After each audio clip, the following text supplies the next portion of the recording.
हूँ। आज मैं आपके लिए लेके आया हूँ थोड़ा सा रियलिटी चेक, थोड़ा सा स्ट्रैटेजी और थोड़ा सा मोटिवेशन। आपके पास रफली अराउंड 4 मंथ है, ठीक है, रफली अराउंड 4 मंथ्स है, 120 डेज। तो उसमें से चलिए कुछ स्ट्रैटेजी देने वाला हूँ मैं आपको, ठीक है। एक 100 डेज स्ट्रैटेजी है सर, 120 दिन बचे हैं और आप 100 डेज स्ट्रैटेजी दे रहे हैं, तो मैंने आपके लिए टाइम शेड्यूल डिवाइड कर रखा है।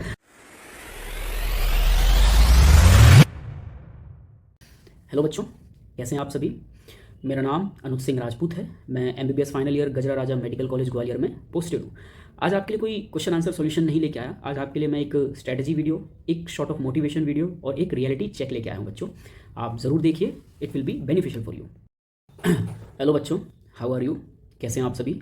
आई होप आप सभी अच्छे होंगे और हेल्दी होंगे और अपने डॉक्टर बनने सपने के लिए लगातार मेहनत कर रहे होंगे बच्चों, ठीक है। तो आज मैं कोई टेस्ट सॉल्यूशन लेके नहीं आया हूँ। आज मैं आपके लिए लेके आया हूँ थोड़ा सा रियलिटी चेक, थोड़ा सा स्ट्रैटेजी और थोड़ा सा मोटिवेशन, ठीक है बच्चों। चलिए शुरू करते हैं।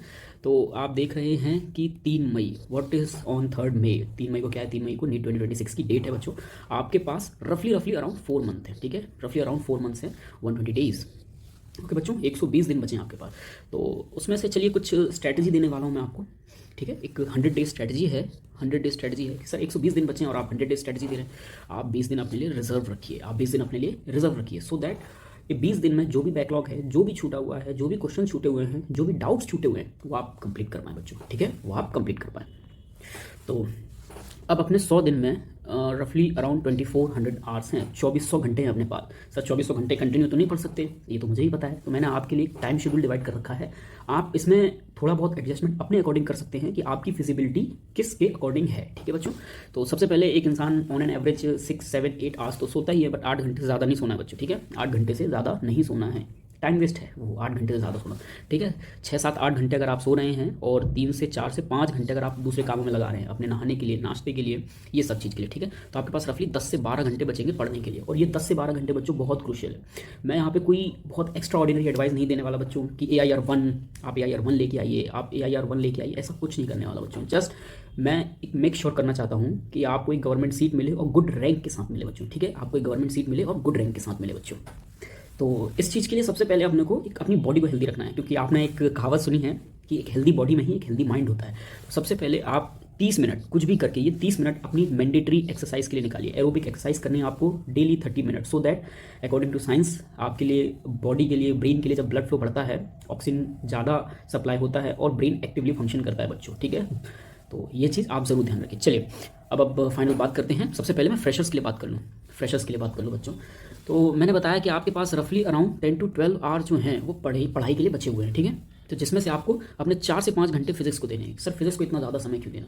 देखिए विद एक्सपीरियंस मुझे ये लगता है कि फिजिक्स जो थोड़ा ज़्यादा टाइम मांगती है, जस्ट बिकॉज क्योंकि फॉर्मूलाज हैं, सॉल्यूशंस हैं, वीडियो लेक्चर्स हैं, काफ़ी सारी चीज़ें हैं, कुछ कंसेप्ट्स हैं, ये सब भी बिल्ड करना है आपको।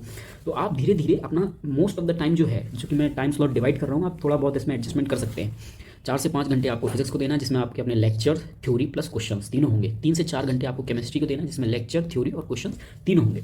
2 से 3 घंटे आपको बायोलॉजी के लिए देना है बच्चों। देखिए बायोलॉजी जो है वो टिपिकली ईजी सब्जेक्ट है एज़ कम्पेयर टू फिजिक्स, सभी को पता है। अगर आपका इसमें कोई लेक्चर छूटे हुए हैं तो आप उन लेक्चर्स को 1.5x की स्पीड में देख लीजिए। सर मैं तो ऑलरेडी 1.5x की स्पीड में देखता हूँ, तो और बढ़ा दीजिए, जल्दी से जल्दी आपको सिलेबस कंप्लीट करना है, ठीक है। और विद इन दिस ये जितना भी समय मैंने डिसाइड किया, आपको 30 मिनट से 1 घंटे का ब्रेक तो मिल ही जाएगा आपको, ठीक है। कंटिन्यू पढ़ाई नहीं हो पाती, ब्रेन जो है वो फेडअप हो जाता है, तो थोड़ा सा ब्रेन को रिलैक्स दीजिए इन टाइम्स के बीच में, ठीक है बच्चों। अब बात करते हैं ड्रॉपर्स के बारे में। ड्रॉपर्स देखिए आपका syllabus I think already completed होगा, कुछ बैकलॉग होंगे तो वो भी आपको कंप्लीट करने हैं। और ड्रॉपर्स की एक बड़ी खास बात है बच्चों कि आप वो वॉरियर्स हैं जिन्होंने अभी तक हार नहीं मानी है, ठीक है। आप वो वॉरियर्स हैं जिन्होंने अभी तक हार नहीं मानी है और आप कंटिन्यू लड़ रहे हैं, और ये बहुत अच्छी चीज़ है। आपने ऑलरेडी वो फेस कर चुके हैं, वो फेस जो प्रिपरेशन वाला होता है, आप ऑलरेडी उस प्रिपरेशन फेस से गुजर चुके हैं। तो जस्ट सिंपल एक पंच लाइन कि आप अपना समय वेस्ट मत करिए, do not waste your time. जो टॉपिक्स ऑलरेडी आपके प्रिपेयर्ड हैं, ठीक है, जो टॉपिक्स ऑलरेडी आपके प्रिपेयर्ड हैं, आप उनके क्वेश्चन प्रैक्टिस करिए। जो क्वेश्चन गलत होते हैं, जिस टॉपिक से रिलेटेड गलत होते हैं, बस आप उसको रिव्यू करिए, रिवाइज करिए। आप उसको दोबारा से पढ़ने में कि नहीं मैं परफेक्शन की तरफ भागूंगा, आप विद टाइम परफेक्ट होते जाएंगे बच्चों, ठीक है। और बैकलॉग अफोर्ड नहीं कर सकते आप। अगर कोई बैकलॉग बचा भी है तो 1.5 से लेकर 1.75x की स्पीड में उसे कंप्लीट करिए बच्चों, ठीक है। आप ऑलरेडी ही एक्सपीरियंस्ड हैं, तो आप अपने नॉलेज के अकॉर्डिंग एडजस्ट करिए इस टाइम को, ठीक है। Now the common points for dropper and fresher. देखिए, सबसे पहले एक फॉर्मूला बुक जरूर बनाइए आप, फिजिक्स और केमिस्ट्री की फॉर्मूला बुक बनाइए, जिसमें एनसीईआरटी के जितने भी सारे इंपॉर्टेंट फॉर्मूलाज हैं जो क्वेश्चन सॉल्व करने में लगते हैं, चाहे वो इलेक्ट्रोस्टैटिक्स हो, चाहे वो एसएचएम हो, चाहे वो न्यूटन्स लॉज ऑफ मोशन हो, चाहे वो ग्रेविटेशन हो, चाहे वो एसएचएम हो, चाहे वो फिजिकल केमिस्ट्री हो, चाहे वो मोल हो, कुछ भी हो, आप सारे फॉर्मूले अगर आपके एक जगह लिखे हुए होंगे वो आपको बहुत इजीली होगा कि आप उन्हें इजीली रिवाइज कर सकते हो बच्चों, ठीक है। और एनसीईआरटी के फॉर्मूला, वही बात मैंने बताई कि एनसीईआरटी फॉर्मूला फिजिक्स केमिस्ट्री पे आपको इन पे स्पेशल फोकस करना है। और एटलीस्ट 5 to 7 ईयर्स के पीवाईक्यू बच्चों आपके प्रैक्टिस होने चाहिए, एटलीस्ट दो बार, हर एक एमसीक्यू 2 बार प्रैक्टिस होना चाहिए। जो एमसीक्यू गलत है वो क्यों गलत है, क्या फॉर्मूला गलत है, क्या मैंने उसमें गलती की है, क्या एनसीईआरटी रिवाइज सही से नहीं की, क्या मैंने सॉल्यूशन में गलती की है, वो आप एनालिसिस करिए, ठीक है बच्चों। चलिए कुछ एक स्टैटिस्टिक तरीके से बात करते हैं कि विद टाइम आपका सिलेबस जो है उसका ग्राफ कम होते जाएगा, मतलब समय के साथ साथ आपका सिलेबस कम होते जाएगा और आपको समय के साथ साथ टेस्ट की फ्रीक्वेंसी बढ़ाते जानी है बच्चों। धीरे धीरे आप इनिशियली वीक में एक टेस्ट देते हैं, फिर जब एंड टाइम आएगा, जो 20 डेज हमने रिजर्व कर रखे थे, आप उसमें हर 2 दिन, हर 3 दिन में एक टेस्ट स्टार्ट करिए, एनालिसिस करिए और अपनी गलतियों को पहचानिए, ठीक है। Initially 1 test per week, then frequency आपको इंक्रीज करनी है बच्चों, ठीक है। चलिए, एक जो अभी आज से आपको बेस्ट डे क्या होता है बच्चों स्टार्ट करने का, बेस्ट डे आज है। आप ये सोचे कि 1 तारीख से स्टार्ट करूँगा, कल से स्टार्ट करूँगा, नहीं बच्चों। Early to start early to finish, okay, early to start early to finish. आप 200 एमसीक्यू पर डे प्रैक्टिस करिए। सर 200 एमसीक्यू कैसे प्रैक्टिस करना है मैं बताता हूँ। 100 MCQ for biology, 50 MCQ chemistry, 50 MCQs for physics. ये तो डेली का टास्क बना ही लीजिए, ये इंपॉर्टेंट है, ठीक है। आपको ये एमसीक्यू रोज प्रैक्टिस करनी है, ठीक है। और आप संडे अपना जीटी ग्रैंड टेस्ट के लिए रखिए, सो दैट कि आप एक फुल टेस्ट दे सकें, सेम डे आपको एनालिसिस करनी है, सेम डे एनालिसिस करनी है आपको। तो अगर इस तरीके से आप चलेंगे तो 200 क्वेश्चन फॉर 100 डेज, आप 20,000 क्वेश्चन लगा चुके होंगे। और 20,000 क्वेश्चन कोई छोटा नंबर नहीं है। मैं प्रॉमिस करता हूँ आपको, अगर आप 20,000 क्वेश्चन लगा चुके हैं तो आपकी 90% तक जो प्रीवियस ईयर क्वेश्चन है वो कवर हो जाएंगे बच्चों, ठीक है। अब 100 डेज में रफली अराउंड 14 to 15 संडे पढ़ेंगे, रफली देखिए मैं कोई मैथमेटिशियन नहीं हूँ, एक रफली अराउंड 14 to 15 संडे पढ़ेंगे। और हर संडे अगर आप एक ग्रैंड टेस्ट देते हैं 180 क्वेश्चन 14 डेज, तो 2500 क्वेश्चन आपके यहाँ से हो जाएंगे, ठीक है। तो 20,000 प्लस 2500 क्वेश्चन, ये काफ़ी बड़ा नंबर है बच्चों, आप ये प्रैक्टिस कर लीजिए। मैं डेफिनेटली गारंटी देता हूँ कि आप most of the question practice कर चुके होंगे। तो आज से और अभी से और इसी समय से वीडियो क्लोज करना है और पढ़ने के बैठ जाना, अपना टारगेट रखना है, ठीक है बच्चों। टारगेट रखना है नीट 2026 आपको अपना टारगेट रखना है बच्चों, ठीक है। एक गुड रैंक के साथ एक गवर्नमेंट सीट, ठीक है बच्चों, गुड रैंक के साथ एक गवर्नमेंट सीट।